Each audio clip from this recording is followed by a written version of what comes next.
done is I have taken Instagram in my own two hands and I have bent it to my will. I do not work for Instagram. You do not work for Instagram. Instagram works for us. Now then,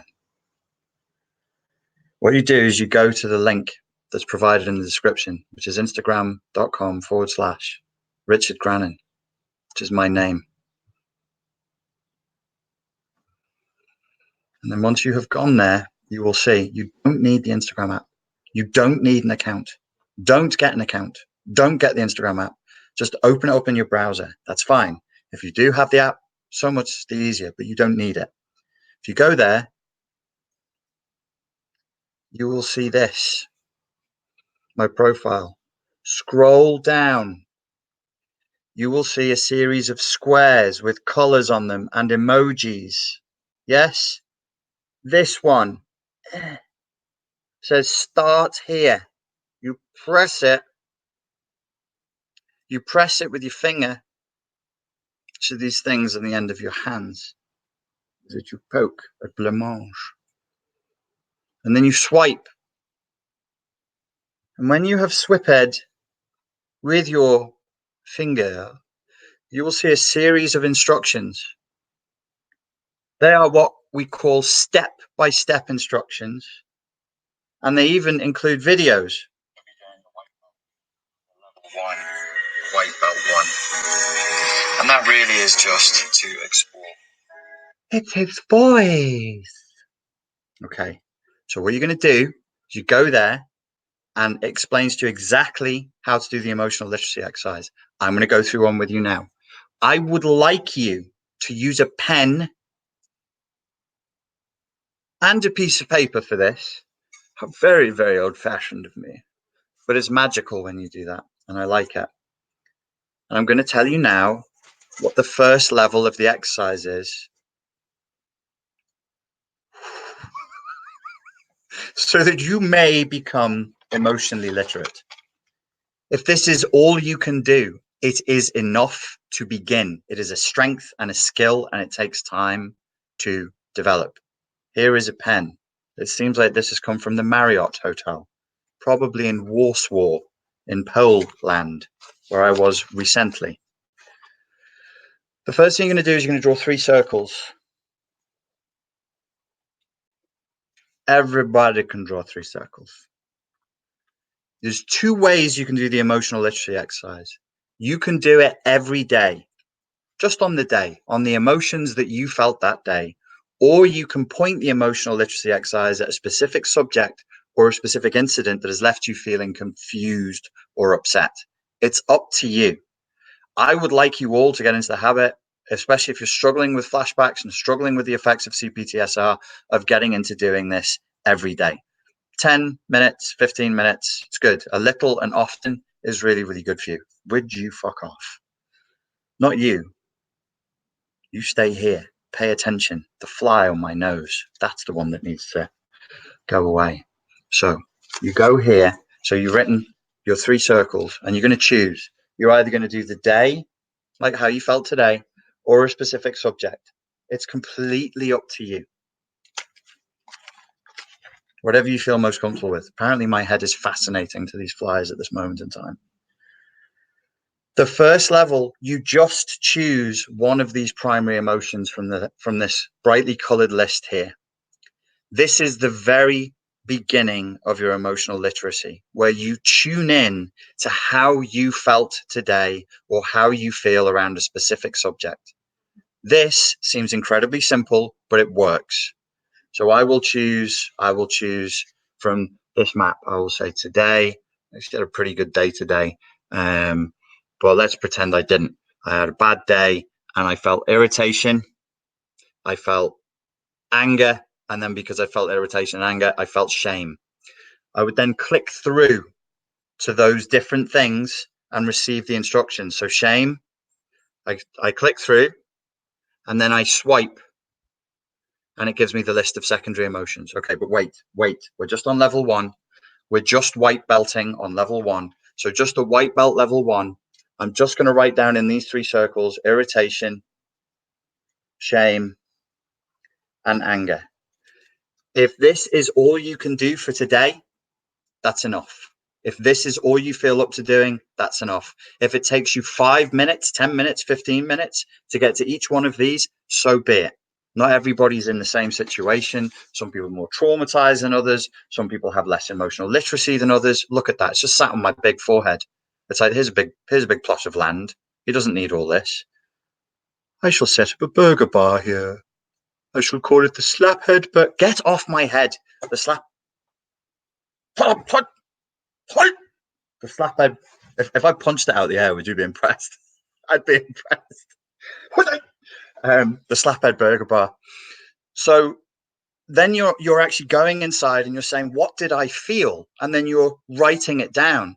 This is a magical process. You are acknowledging how you feel. It's crucial. It's crucial. Seems incredibly simple, but it's actually crucial. If you can and you feel comfortable, then we move to the next step of the process. The next step of the process would be so we've explored the emotion. This is taking the piss now. We've explored the emotion, and we're now going to move from exploring at level 1 to expanding. Emotional literacy literally means you become more literate. So you have more words in your vocabulary to describe emotions. I have helped you here. This is not a restriction. If there's another word you prefer, or there's another list you're working from, or you're working from an emotion color wheel with different words on it that better describe your emotion, you use that. Because you might start with shame, look at this list and go, nothing on this list matches my sensation that I think was behind shame.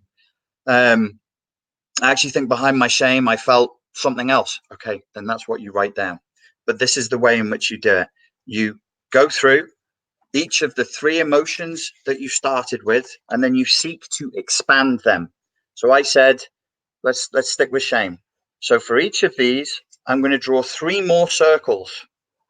These we call our primary emotions.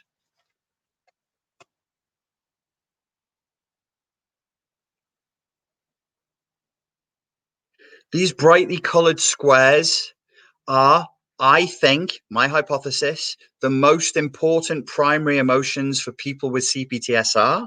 It's specifically designed for people with CPTSR and people who think that they've experienced narcissistic abuse. It's designed for you. These are the primary emotions for that specific group of people.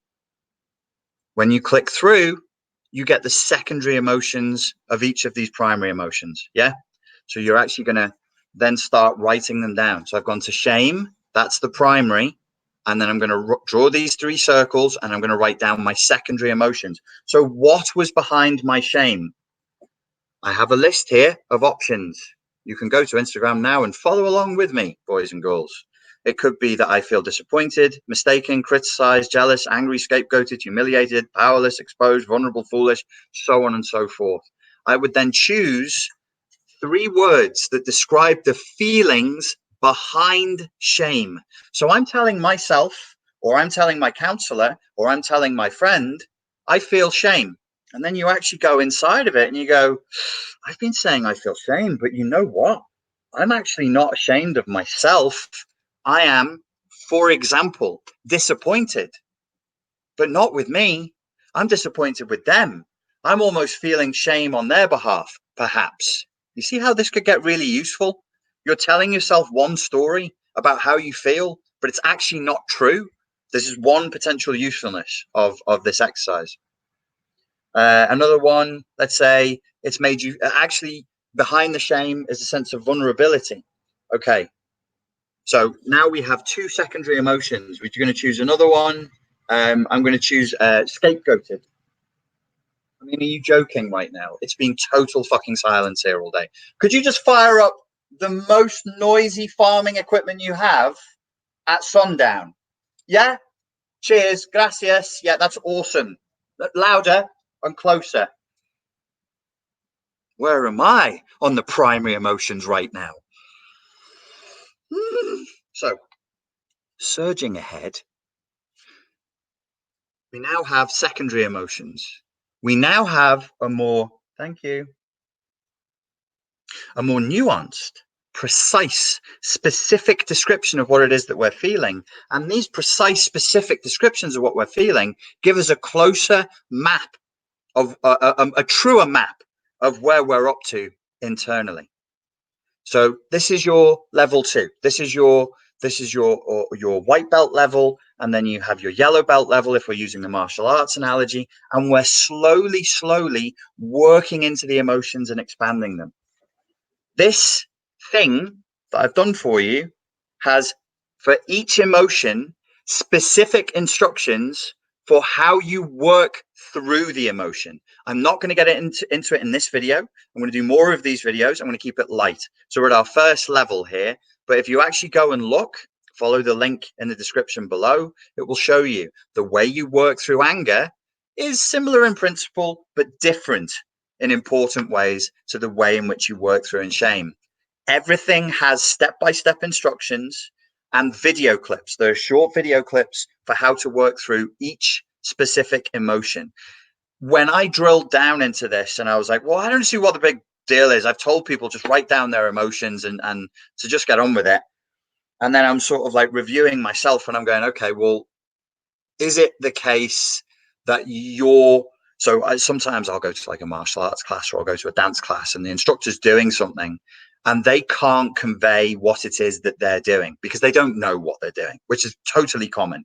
I remember the first time I ever saw this, I was very, very lucky growing up. I had top quality martial arts instructors, globally recognized, and they happened like, name names, but like, well, when I was growing up, I had access to Gary Sandland. I had access to a guy called Bryn Morgan, who's a 10th Dan into Gakure Rune Ninjutsu. Gary Sandland's a very, very well thought of, well respected martial artist for kickboxing and karate. And I was training under Terry Ezra. So two of those guys, for their individual Japanese martial arts, are globally recognized for like this elite level standard.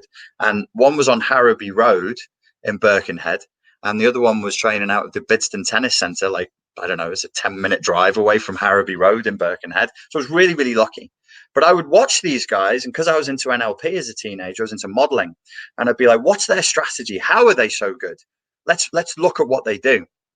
And as I was breaking down what was going on visually, auditorily, and kinesthetically, and trying to figure out, I was trying to pace for their strategies. I was trying to elicit the strategies they were using. I noticed that they didn't know what they were doing. So they would show a technique and then make the technique work.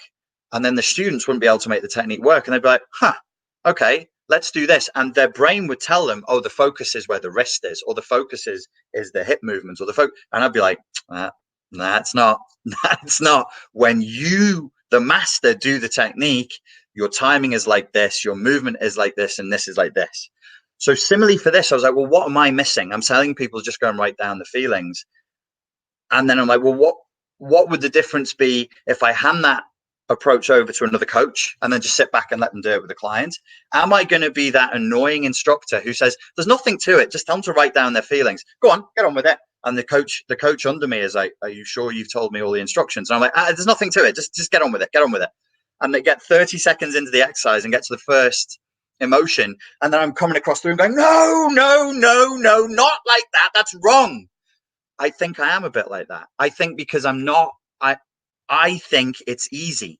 But then when you actually break it down, as I did for this Instagram exercise, it wasn't easy. The way I think it's most appropriate to handle different emotions is different, but in nuance. So like there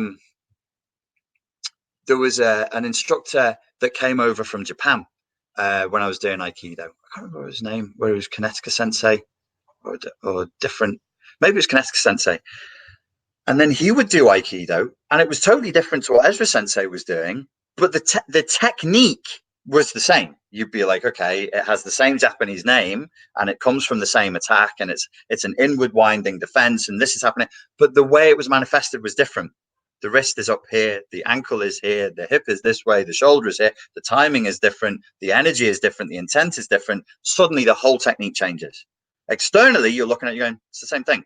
But as you're receiving it, you're going, holy shit, that's a very different subjective experience. So it's these little tweaks Like I could tell you how to handle anger, and you go, right, he said it's all the same for everything. Let me take the process for anger and apply it to shame and just try and mash it in. And I'd be behind you going, oh, I know I told you that it's the same, but it's not. It's not the same because you must remember dibbledy dee. And then there'll be some weird little line of code that has to go in, or the whole website breaks, to use a programming metaphor. There's something like some widget you've got to toggle in order for the thing to actually work. You'll still get results, because at the end of the day, if you're only describing the experience through emotion with no story, just forcing the brain and the heart to access the feelings, you'll get benefit. But you'll get even more benefit if you're using the accelerated leveler techniques. Okay, that's enough talking from me. I'll take questions now. Please make them one sentence long. Please make them understandable to a human of moderate intelligence, and have them end in the squiggly thing with a dot under it called a question mark. I'm still ready for these flies. I'm going to punch a fly out of the air live on YouTube.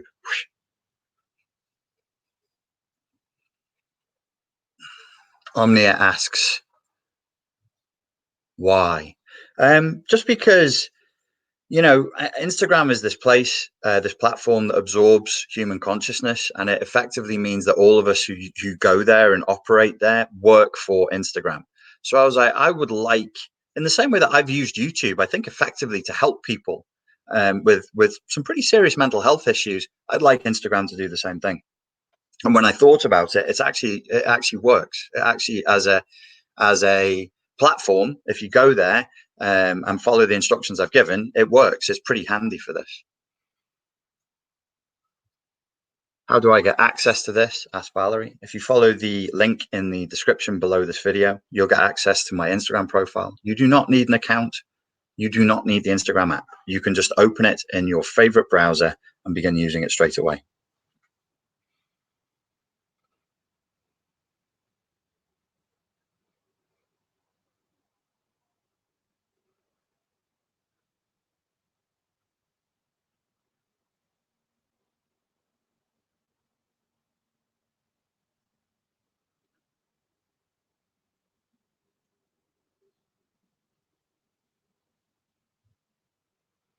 The daily emotional literacy practice generally results in the same list of words. Am I stuck, or is there just a lot of that to go through?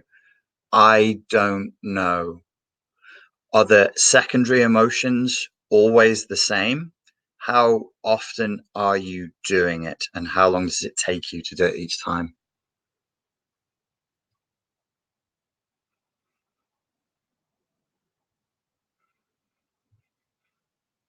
How do we forgive the narcissist and keep our peace of mind?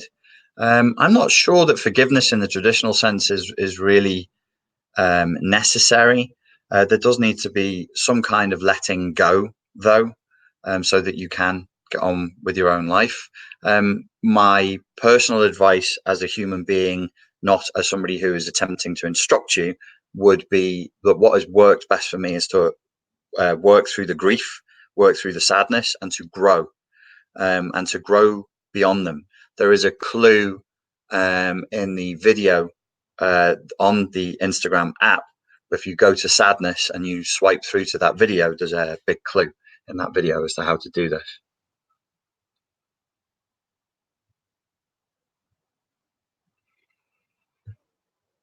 Kyle asks, will the emotional literacy exercise from the SIC serve the same purpose as this? Do I have to do it this way for results that are better? I have don't. It's the same exercise, sir. It's exactly the same exercise. I'm trying to present it in a format that is easier, less intimidating, and more user-friendly for people. Which course is best for CPTSD? At the moment, if you go to the website and look for the Heal the Superego course, I believe that is going to get you the biggest bang for your buck. Bang for your buck? That's crude. When you're talking about trauma, gets you your best bang for your buck, but it does. It's a very immersive course, and if you follow the instructions of it properly, The feedback I've had for that has been really, really strong. Anybody who has done that course who liked it, can you please say that you enjoyed it? Measure Twice asks regarding shame, what to do when you expand and realize the disappointment is with yourself and not others. That's also good. It's also part of the process to be able to say, I'm angry with myself, I'm disappointed with myself, I'm sad with myself. What to do? The emotional literacy exercise. Write down the word disappointment at the top of the page and then just work through the primary and secondary emotions and then acknowledge them. Say, thanks for showing up, guys and girls, messengers. All of your emotions are messengers and their intent is positive. It's to lead you away from pain and towards the capacity to thrive in alignment with your core values. So disappointment also is good. Sadness is good. Fear is good, to the extent that your intelligent system is in operation, it's working, it's functioning, and it's giving you feedback. So I would do emotional literacy exercise around the issue of disappointment, find out what the primary and secondary emotions are, go through to the next step where you acknowledge the emotions, and then start to create an action plan for the future so that your unconscious can feel safe again, and then these emotions won't come up as strongly anymore. Question, how do I disconnect my heart, i.e. feelings of the love for the narcissist? You don't need to disconnect your heart. It's not necessary for you to disconnect your heart. Go into the heart, go deeper into the heart. Don't run from the feelings. That's what's causing you problems, and that's what's causing you to cycle, because you're not growing. Everybody who runs from their feelings remains, got you, stagnant in their emotional maturity, stagnant in their capacity to grow. They lose the ability to make decisions in life. They lose the ability to assert themselves. And what do we call them? We tend to call them fawning codependents, or the victims of narcissistic abuse. It's almost synonymous. But what do they all have in common? It's not introversion, it's not extroversion, it's not a tendency to order or chaos or artistic creativity or not. What it all has in common is a freezing and constipation of the emotions. They are not emotionally literate. That's why they're attracted to abusive people, and that's why they stay in abusive relationships long after they should leave. I'm saying they rather than we. I mean, I've lived this for years of my life. I've given at least 15 to 20 years of my life away to relationships like this. So it's quite a costly project. But no, you don't need to disconnect from the heart. You stay connected. Don't run. Don't get scared. Work your emotional literacy. Trust your emotions. Trust that they're trying to help you.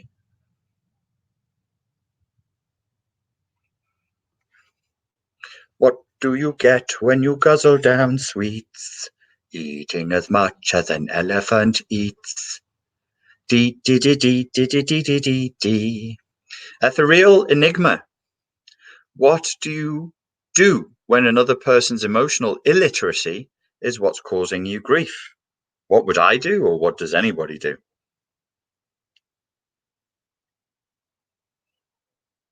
How does it make you feel?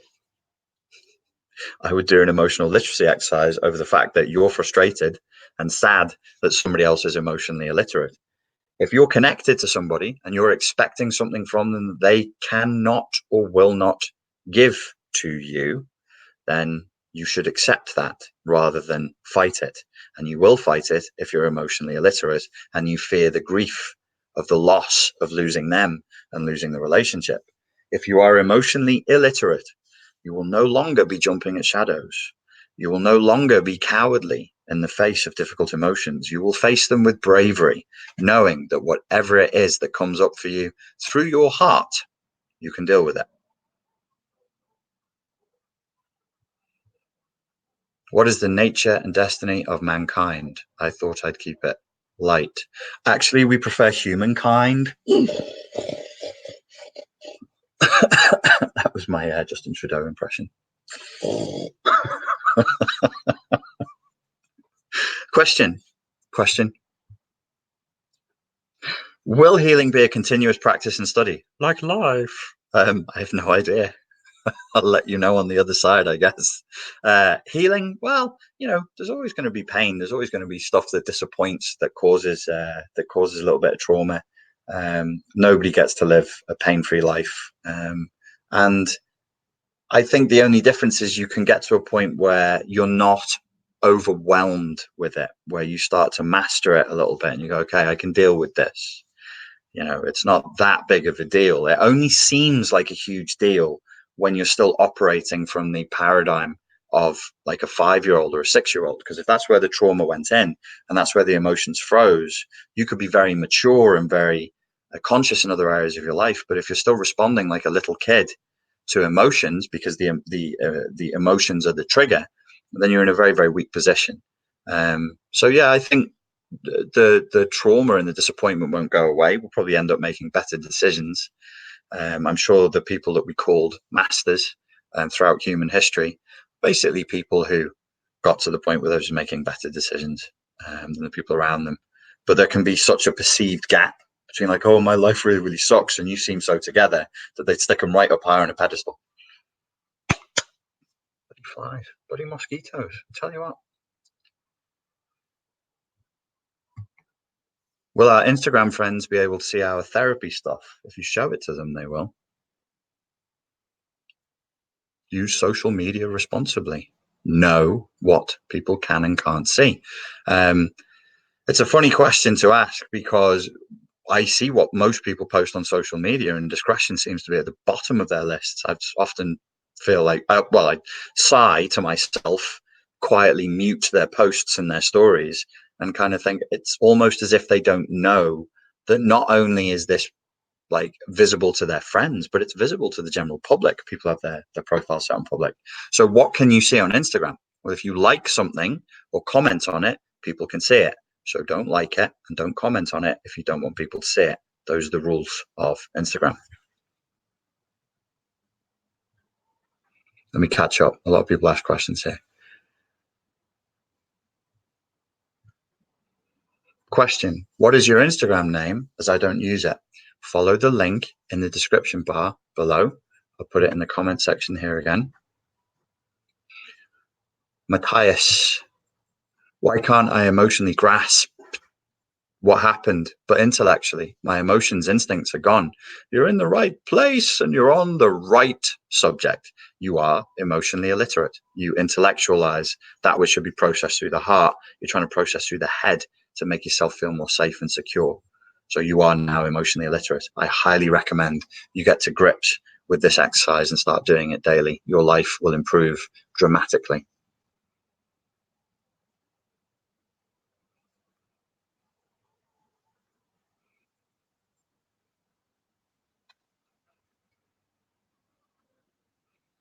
UG Rose makes a good point. Workouts don't get easier or stop. We just get stronger. Really good. Jeff, what's your take on being authentic or true to self? I don't really have a take on that one. It's kind of like a little bit like I've been talking to men a lot more recently, and they'll be like, okay, how do I be more of a man? Like you seem like a man. How do I be more like you? I go, well, you are a man. It's like an elephant going, how do I be like more elephant? I'm just not fanting. I want more elephantness. You fucking are an elephant, dude. Like, so that to me is a similar question. It's not a question of what needs to be done. It's probably a question of what needs to be cut out. So a lot of guys who are asking me the question, how am I going to be more authentically express myself as a man? I usually say, reach down in your pants and see what's going on with your meat plumbing. And if you are a man, you just be that. If you are a human, then you just show up human and you just be that. If you have a self, then you just show up as the self and you just be that. I think to use the Zizekian paradigm, it's probably an inversion. It's a question of editing. Like, we're so used to self-editing, we're so used to presenting a false face that we have pretended to forget what it is to be authentic, or rather that's been suppressed so much that we feel numb towards being authentic. So it's a question of not doing. Just stop editing. Just stop posturing. Stop trying to be something that you're not. And when you're emotionally literate, you can go inside and be like, how does this feel? Is this me? Am I being me right now? Is this the meanness that's me? Yes, this is me. Okay, well, I can do this then. Like, I no longer let myself do things that don't feel like me, because that's part of codependency. It's like, oh, I'm going to try and manifest some version of myself that's going to be most appealing and most pleasing to others. Fuck that. Fuck that. I'll be dead one day, and I'll definitely be forgotten within a few decades of my death. So I am only here. You are only here for a period of time, and it's not a long period of time. And really, one of the few jobs we have is to be you. So you be the youiest you that you can be, and I'll be the meest me that I can be, because I assume that the world or reality or the universe or whatever you want to call it needs exactly this. Exactly what I'm showing up as is necessary for whatever purpose that's beyond my understanding, that's beyond my ken. So you just do you. You just do you. It's goofy. I'm goofy. I'm eccentric. I'm odd. So's everyone, you know. But what if I scrubbed up? What if I tried to be like a little Anthony Robbins robot? What if I tried to be like, I don't know, somebody else's idea of what a life coach should look like? It'd be pretty boring, right? So I'll be this. I'll be this. And some people are going to hate it. It's great, because some people hate olives, but I love olives. Yummy. Yuji Rose says, facts, stop letting people live two lives, theirs and ours. Question, what book changed your life the most and why? I don't know, man. Books are a really important part of me, because growing up I didn't get much attention from the adults. I didn't get much guidance, so I took guidance from books. So I was influenced in positive and negative ways from books. I consumed a lot of personal development material. I consumed a lot of, when I was in my formative years, Anthony Burgess and William S. Burroughs and personal development stuff, and Sufism and Taoism and Confucianism and magic and Christian mysticism. And all of that changed me, because books can be like taking psychedelics. They can open up a new reality, a new way of thinking about the world. I wouldn't choose any one thing, I don't think, but they influence me in negative ways as well. Like walking around trying to be fucking Sherlock Holmes and Hannibal Lecter. They were my favorite characters when I was 13. Can you imagine why that was? These were super powerful intellectuals who were invulnerable, really. Of course, the part of the story that I didn't grasp was they were both trapped. Hannibal Lecter is imprisoned, and Holmes is trapped in his addiction to investigating other people's dirty lives, much in the way Lecter was as a psychiatrist, the dirty laundry. And when he didn't get that fix, he would return to heroin. I didn't see that. I just saw the brilliance. So the modeling in my case was of extremely emotionally illiterate men, but I didn't have any men in my life. I didn't have any guidance. Didn't have any male guidance whatsoever. I had males around me, but no men.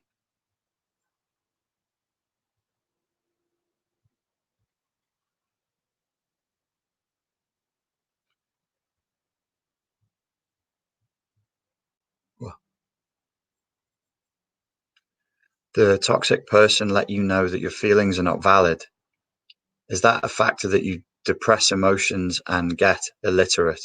Yeah, I mean, if you're raised, a simple example would be if you're raised as a child in an environment with parents who neglect you or ignore you, or let you know that your feelings don't count, or they can express that by just shoving their feelings into you. Like, I haven't got time for this thing that you're feeling. I need you to feel this. Mommy needs you to feel this right now. Daddy needs you to feel this right now. Then yeah, that would make you extremely emotionally illiterate. So would blunt force trauma, abuse, sexual abuse, breaking of boundaries, verbal abuse, imprisoning kids, starving kids. All of that will make you emotionally illiterate as a survival mechanism. So psychopathy, I claim, could be induced in a society extremely rapidly, just through the outbreak of war, and has been. You're only 3 days of real trauma away from finding yourself in a state that would clinically be recognized as psychopathy. But it's a survival mechanism. You can't keep flinching and weeping every time you see horrendous things if you're going to survive.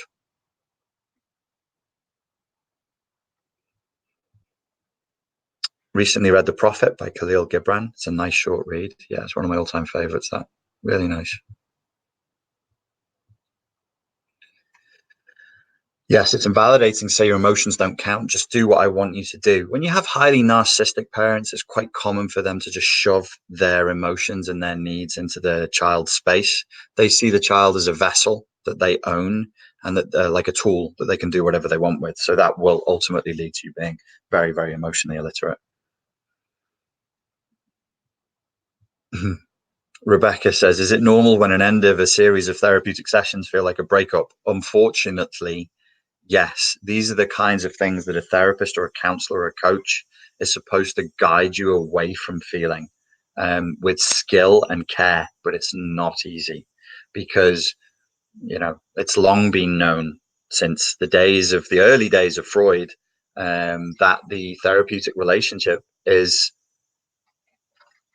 not is not overtly sexual, but to the extent that it's symbolically sexual. You both enter an intimate space where there are only two adults present, and you are extremely vulnerable in that space in a way that you'll never be with anybody else.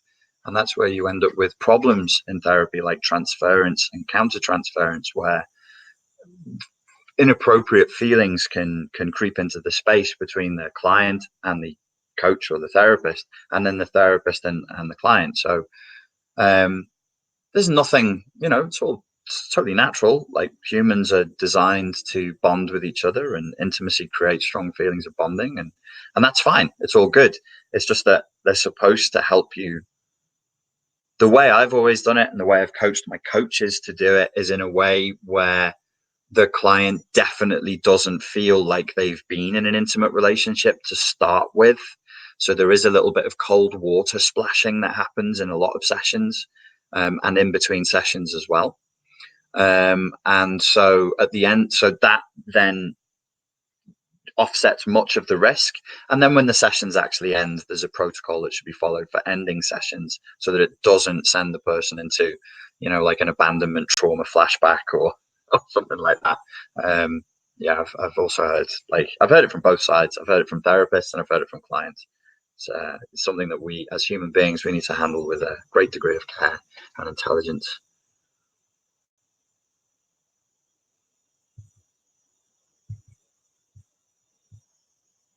Stroman says, when one thing becomes two, it's very bad. Yeah, sometimes it really can be. Really can be. I've always run from therapists and broke from them easily. They never seem to be that helpful. It's a real shame. There are great therapists out there. I have promised this for a while. I've just been so busy, I've not been able to do it, but I will curate therapists and coaches. And when I say curate, I think that within limits, I'll be speaking to therapists and coaches, putting their names on the website, but I can't test them. I can't, because it's me. So I'll sit there and go, okay, I'm a client and I'm saying this. What are you going to say? They'll be on their A game, but I can curate them to the extent of their knowledge and their interest. If they're interested and they like what I'm doing and they know about CPTSD and they know about narcissistic abuse, we can at least say, okay, these guys know about it. These guys, these girls, they know about it. These humans know about it. The skill that they offer, I won't be able to account. There's just no way to test for that. So it'll be a case of trial and error. But I would like to do that. I would like to be able to say to people, okay, here is here is a therapist, here is a counselor. They're not affiliated to me. There's no financial ties or anything like that. But as far as I know, they can do the do. And not everybody's going to work for everybody. You know what I'm saying? So.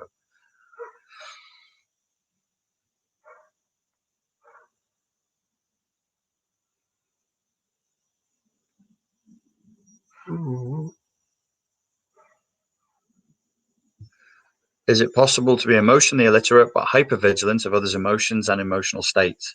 Yeah. The hypervigilance issue, I don't want to ruin anything. I highly recommend everybody go to that Instagram page that I've sent you in the description below.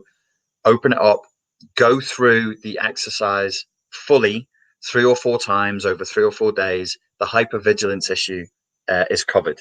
I don't want it, but I want you to experience it in real time and be like, oh shit, that's why. But yeah, absolutely, hypervigilance is related to emotional literacy.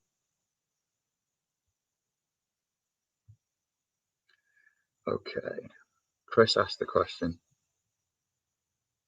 Chris, I've lost you, Chris. Chris Piedmont. I've never figured out how to say your name, mate. I always say it French, Piedmont, but it's Italian, right? Piedemonte. Eh.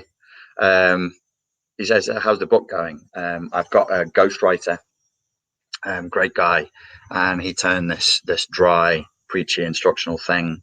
He's turning it into a real romp. Like stories, anecdotes from my life, stories traveling, bits of like mysticism, magic, back to psychology, martial arts, experiences I had working with special forces dudes in America, with the air marshals, all kinds of stuff. So it's actually it's a at first I was like, oh well, this is the book people need, and now I'm like, ooh, I'd like to read this book, and I'm like, no, you wouldn't. It's you. You don't want to read it. Like, but it's going well. I don't think we're going to see it until April of next year. It's going to take time. We're doing a proper job of this, and it's going to be. I'm doing it without having a publisher, without a contract or anything. I'm just going to write the whole book. I'm going to go through my top 6 favorite publishers, and if the top 6 that I want reject it, I'll self-publish and self-promote, which is what you got to do, even if you get a publisher anyway. Apparently, what bloody use are they then, these publishers, if they're not going to promote you? If they're not going to help you, they're just going to make money off you. What's the point? I don't understand.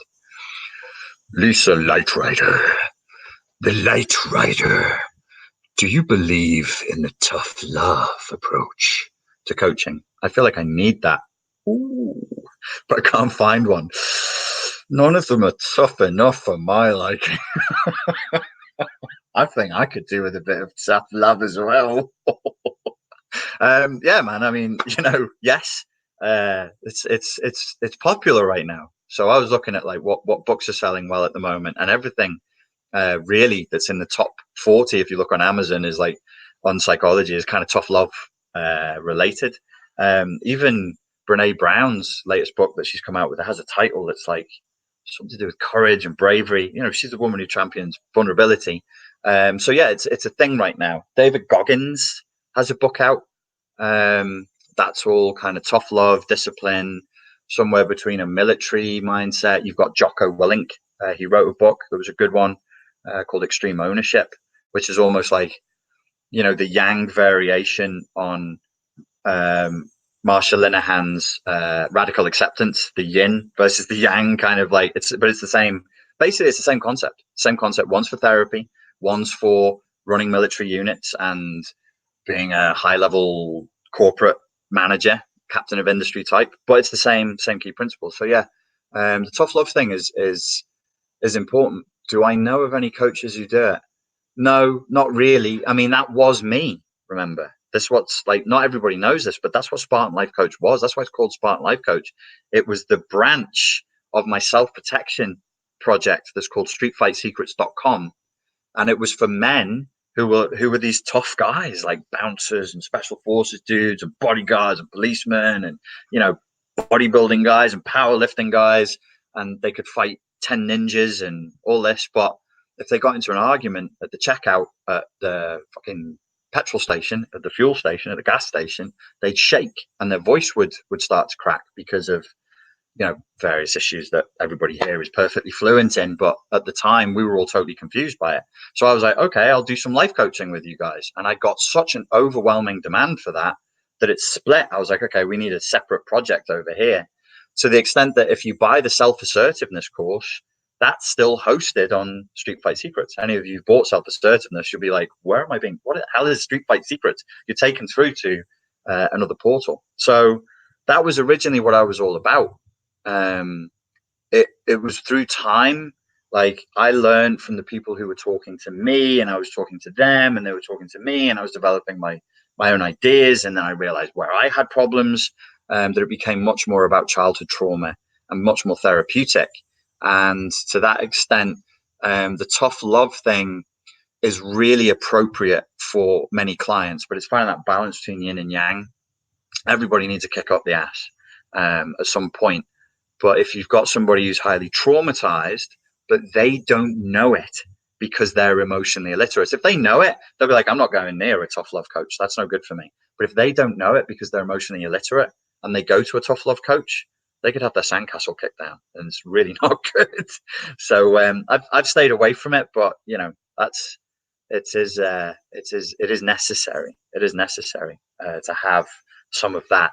I think everybody's becoming aware of that. That's why I made the toxic passivity course. Everybody's aware that we're all becoming a little bit slack. We're all becoming a bit receptive, a bit passive. Everybody is like just whinging on social media about the shit state of affairs. In the meantime, they're not taking care of their own business or their own selves. And so there is a movement. There is a movement towards that. I think that movement is what accounts for the meteoric rise of somebody like Jordan Peterson.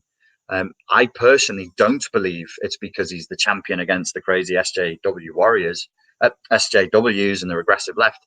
I think it's because people felt this genuine thirst for some tough love, some discipline, and some patriarchy. They wanted a masculine, dry, intellectual, not particularly fluffy leader to say, "Hey, go and sort yourself out, eh?"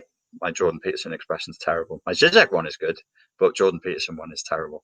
I'm sure most of you have heard he's actually been checked into rehab recently, which is not good at all for addiction to painkillers, which is really, really sad.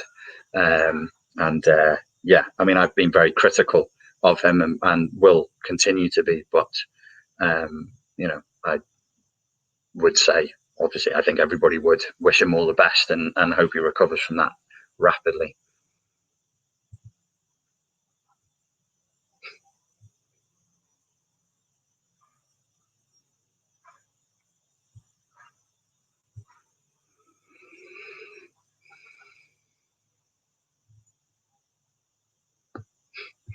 Yeah, everybody's fanning out their peacock tail on social media.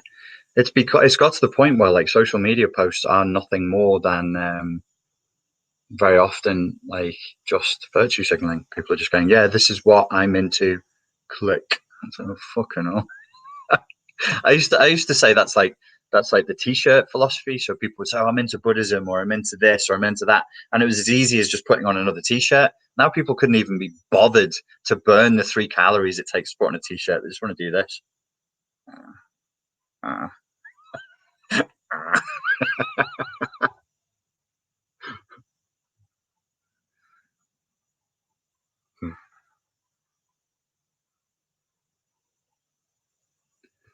uh, are you coming to? Oh, I've used psychedelics as therapy. Cool, very cool. Are you coming to America anytime soon? It's it's possible. Well, it's very, very likely because I've got nephews over there that I've not seen since June, and I miss them. The babies, my sister's children are there.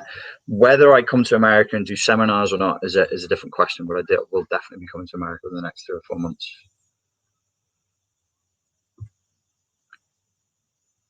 Don't you think that stepping out of the therapeutic system and just be after a while is necessary? Absolutely. Absolutely. You can't stay in therapy forever. That's not what it's for. See Hark, the self assertiveness course helped me finally call it for what it is, bullying, and decreased my social anxiety. Well done. And I was able to take self interested action for once in my life. Thank you. You're very welcome, See Hark. I'm glad that it helped. You ever been to Canada? No, I have not been to Canada, but by all accounts, it is a lovely place, and I'm sure I will come there one day. UG Rose says, "Come to New York, please." Yes, I'd like to return to New York.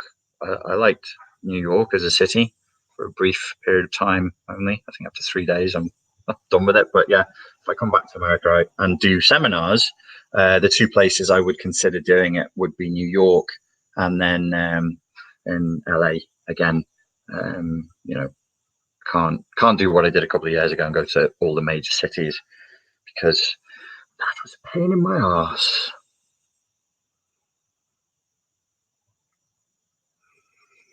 Manuela B says I was on a holiday back home recently, and on the streets, everyone was dressed as for an Instagram session. It was crazy. It's everywhere now.